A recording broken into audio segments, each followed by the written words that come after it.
When making art is your vocation, you have to sometimes remind yourself why you fell in love with art in the first place. And just draw for the sake of making some marks. Hi, I'm Jarrett J. Krosoczka. I made a wish as a kid that I would someday become a professional cartoonist. I worked relentlessly as I grew up, drawing and writing all of the time.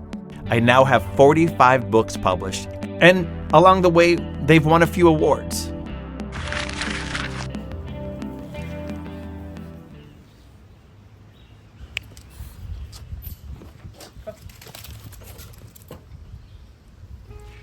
So art is my vocation, and art deadlines can be overwhelming. And I hit a certain point in the day when I just feel like I have nothing else left to give.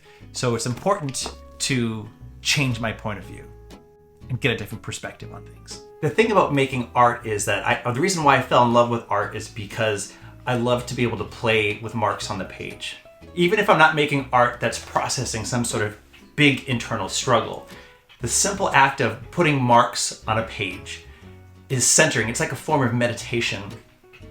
Staring down a blank page in a sketchbook with no real direction can be overwhelming. So something that I love to do is to just get on the floor and draw my dogs. And to just take a few moments to creatively recharge, draw with my brush pen, and make a few little doodles. That is a total creative reset. And Bella Carmela, based on her body language, is telling me that it is time for dinner. Okay. Come on, Frank.